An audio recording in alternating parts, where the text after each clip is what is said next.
Oh, welcome back to my 65 days, and by the time I see this it'll be 65 days, 65 years plus one day on this planet.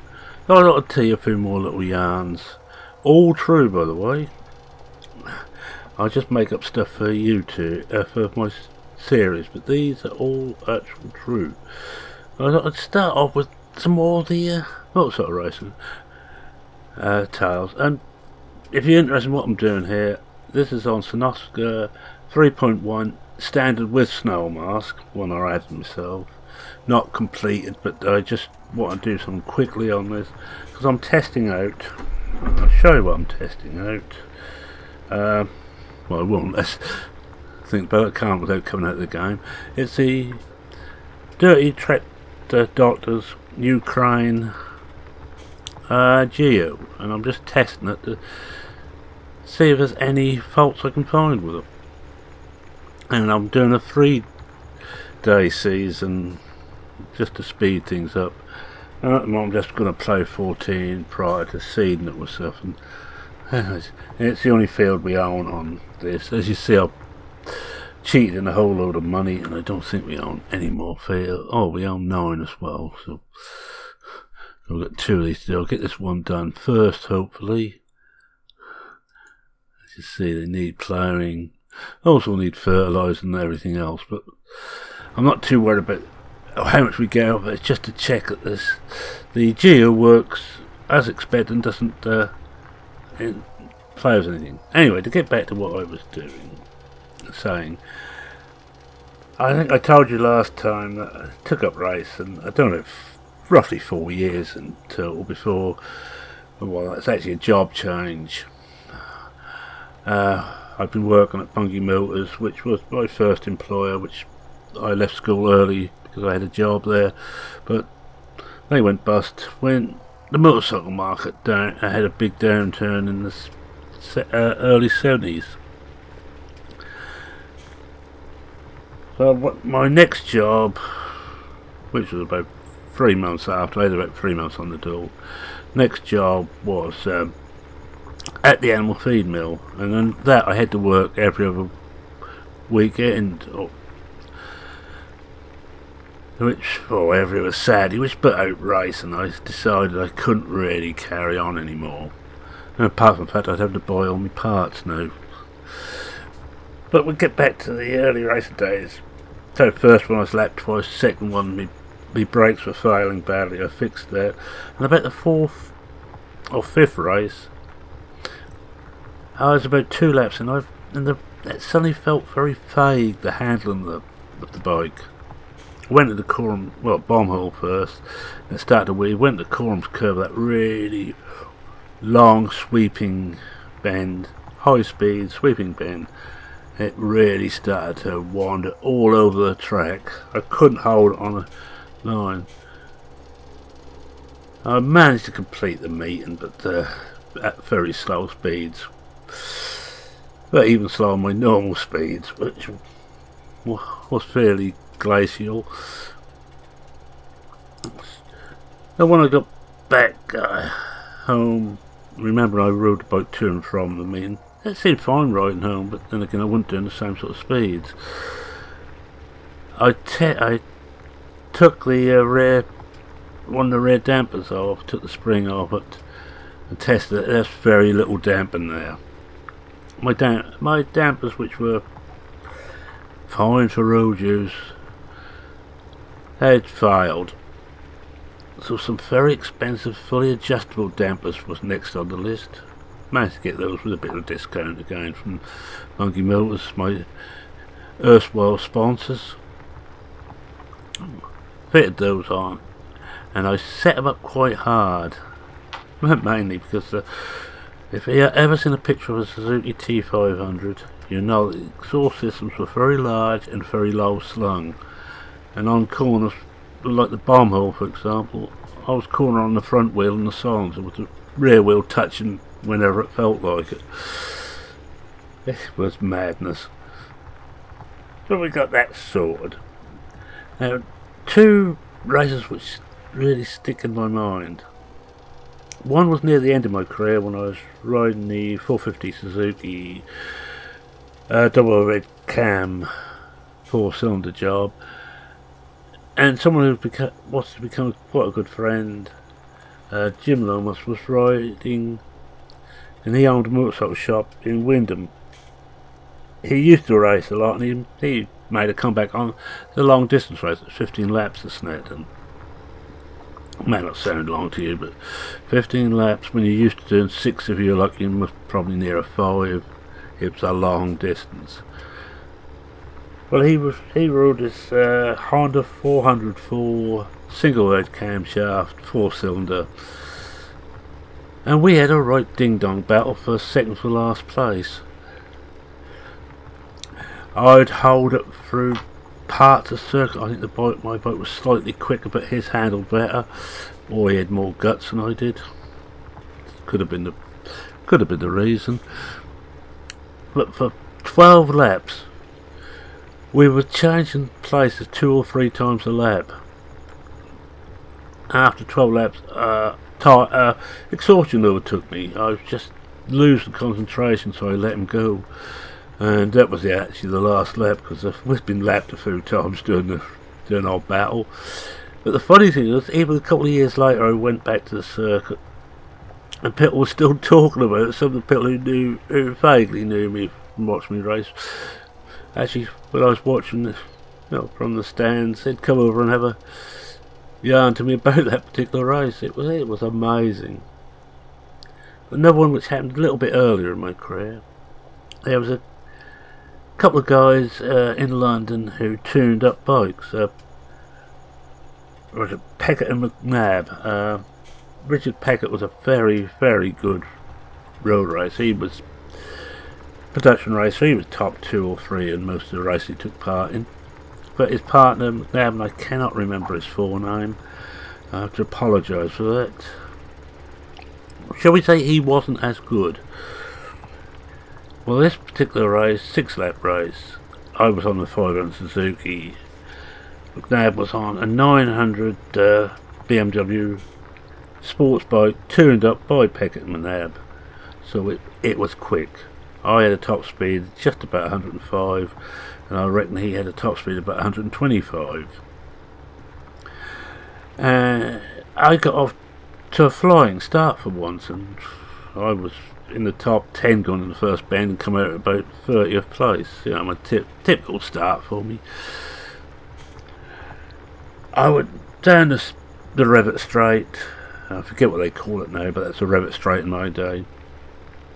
Got about 2/3 of the way along, did about 105, because about halfway along I was just about the top speed, and the rest of it was just cruising and hoping that I remember my breaking point when this BMW come flying past me, absolutely travelling a good 15-20 mile an hour quicker than I was going.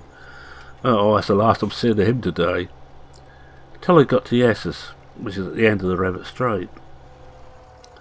I went in reasonably fast. Got to take it quite nicely, because the bridge spoilt your food slightly the second part of the S's. I got halfway round and I noticed this BMW on the racing line, hardly moving. Oh, he's hit trouble, so I managed to scramble past him. Kept going through the little straight to the bomb hole, round Corms, round Russells, got on the start-finish straight. Just about got to the end of the straight and he come flying past me again, only to put his anchors on way too early for Richards, and slowed right down, and I scrambled past him again at Richards. This went on for about 4 laps till I got so fed up I left my braking terribly late for just about every bend and got away from him. It was an interesting race, but I tell you what, I was frightened, hammering into a bend only to have this BMW on the racing line with snails overtaking it. think that's most of my... Oh, I would have a little tale, not about racing, my racing anyway. During my racing days, I met a guy from Kings Lynn, Mike James. Very good rider. He was riding the Isle of Man for the first time, and I used to go over to the Isle of Man every year during the 70s. That day I was lucky enough to see both of Halewood's meetings over there when he came back. Brilliant rider, absolutely brilliant. But anyway, Mike was there. He was riding his Suzuki in, I think he had I can't remember if he had a production racer or an open racer, but that's a Suzuki. And I saw him outside the paddock. Now the paddock at any race meeting, especially a big international, is a holy of holies. You can't get in without a pass. Don't even think about trying. And Mike saw me and said, do you want to come into the paddock? I said, yeah, I wouldn't mind. He said, grab hold of it, and he handed me the stand for the bike.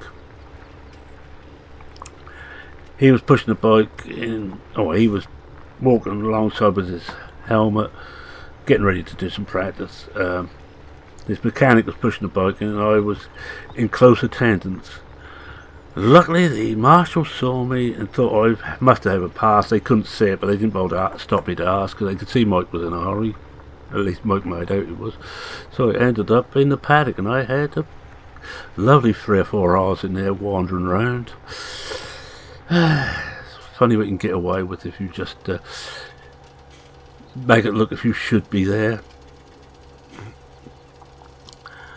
I think that's most of my racing tales. There are a lot of other things there, but a lot of the races were interesting to me, but not to anybody else. Nothing really exciting happened. Below one meeting I was at, sidecar team, spent just about all the lunch time, that's between practice and racing, in the bar. Shall we say they were merry when they came out. They won both the races, but by God, I think they frightened me. I don't know what they'd done to the opposition. I was just watching. I also promised to tell a little bit about some of the work and some of the things we used to get up to. I mentioned the mill, the animal feed mill. I started on the pack, the lowliest of the low. Hated it. Hated every minute I've been on the pack. It was not much fun. It was just boring. Pick a bag off the conveyor, put it on a pallet. Pick a bag off the conveyor, put it on a pallet. Especially when we got the automatic bag loading. You do that for 2 pallets, then you'd swap around and put the bags on before we got the automatic bag loading. Pick a bag up, put it on the spoke. Pick a bag up, put it on the spoke. Pick a bag up. You get the idea. It was boring. But I took every opportunity to get off the pack, and it came that I became the utility man. I could do virtually every job in the mill, and for that they paid me extra money because I could do those jobs and I was willing to do them. That caused a bit of friction with some of the pack rats, and they were willing to pay that money to anybody who'd learned 2 jobs or more apart from their own. So you had to know 2 or 3 jobs. Well, at the time I knew pack, Cuba driving, as I explained that term a bit more like, mixing, grinding, grinders, what else was it? Oh, intake, I could do that. I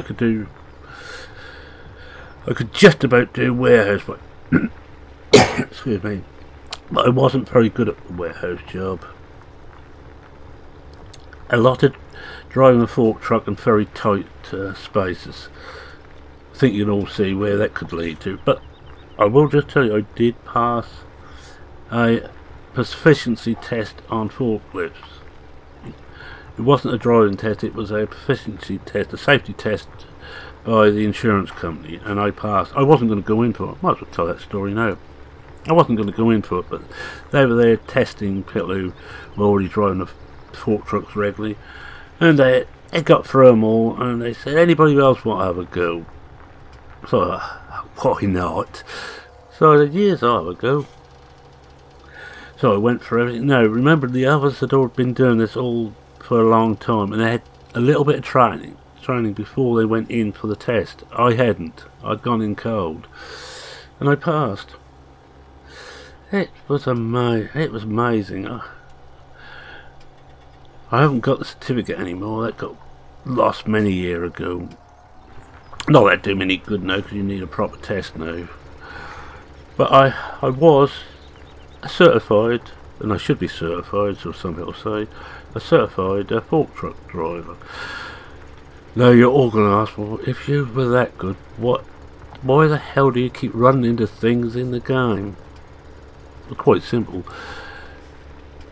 In an actual fork truck, I could judge the depth and the distance of things. I could get out easily and have a look at stuff. You try doing that in Farming Sim. Enough said. Yes, no, the tale I was actually going to tell was the way when I was on the presses, the Kubas. You may not know what an owl feed mill do, but we take in raw materials: wheat, barley, maize, soy, linseed, cake. What else we take in? Oh, maltcombs. That's the waste material from malting industry, and all these types of things, molasses, fat, and turn them into animal feed. We made poultry, chicken, poultry, which is chicken of course, poultry, pig and cattle feed mainly, with some duck and now and again, and very occasionally rabbit, and we didn't like doing rabbit. I'll explain why in a few moments. But the Kubas are, well, ours weren't that big. We had one which did about 4 ton flat out on nuts, and the big one would do about 6 to 7 ton flat out on nuts, and a couple of ton and less if you're doing pellets, and a lot less if you're doing crumbs or crumbles. I shan't bother to explain all the different things that take too long. Well, we had to, in between runs, we had to sort of clean the dye out, and the dye on our big press weighed about 200 to 300 weight. I can't put that into metric, I'm afraid. I just can't get my head around it, but I knew what they were in Imperial. But they're about, pellet dye would be about 100 weight and a half, and the nut dye would be about 200 to 300 weight, might be about 250 weight. That was a lot of metal, and they revolved at high speed. Meal went into front, it was pressed into the dye by what is known as rolls, large metal things which went on the inside of the dye. But the dye itself had a whole lot of holes in it, and that was the size of the whatever you were making. The dyes didn't last too long, not the ones they used to buy down the mill. They bought some good ones which lasted us weeks. Now, I'm not lying. If you used the dye a lot, you didn't reckon it last more than about 3 or 4 weeks at the most. They'd just be worn out. But they also then bought some cheaper ones, which apparently was about 2/3 the price, but only lasted half the time. Now you work that out. And I'm only a simple beggar, but I would have thought that it was cheaper to buy the more expensive one than it was the cheaper one. But you couldn't tell them that accountants were running that side of it. But between runs we had to clean the dye out. Now the easy way to do it was you put some Midlands through. Now Midlands, also known as wheat feed, is so the waste when they're making white flour. It's the stuff that all goes into wholemeal bread and wholemeal flour, but it's wasted on white. It's a husk, basically. Well, we used to put that through the dye, 1 scoopful of that. You didn't want it to go right the way through, because that just drop out and that'd be a beggar to start the dye up again when you come to the next use it next time. But you put a scoopful of that in just to half fill the die with this stuff, so that start easier with your next run. But if you were finishing a run, you had to clean the die right out, and that meant taking all the stuff off the inside the die. The official way of doing that was to stop the press completely, open the door up, take the rolls off, get your scraper in on the die and scrape it by hand. Now you had 20 minutes to change the die. If things went well, you could most probably do it in about 12. If things went badly, it'd take you a full 20-25 minutes. Now you had to book when you stopped the run and when you start the run. I mean, not only were we booking the time, but also the mixerman was also booking the time, so they had some idea of when the mixerman put his last load up to you. And that's the man that was mixing the meal, which went up to the presses to be pressed into pellets. So they were keeping an eye on us.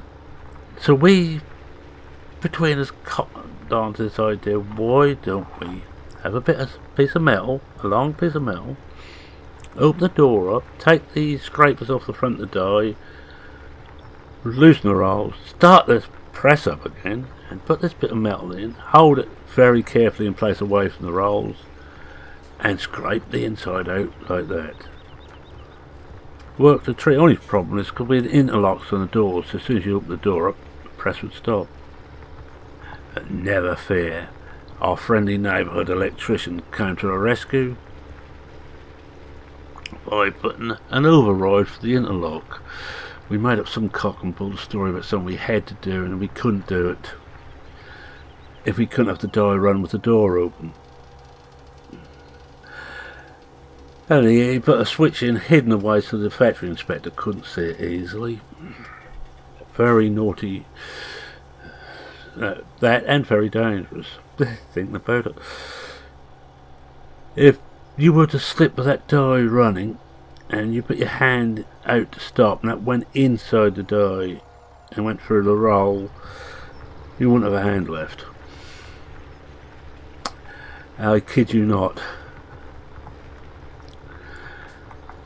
But that was one of the little things we got up to. We had one or two funny occasions. One of them especially comes to mind.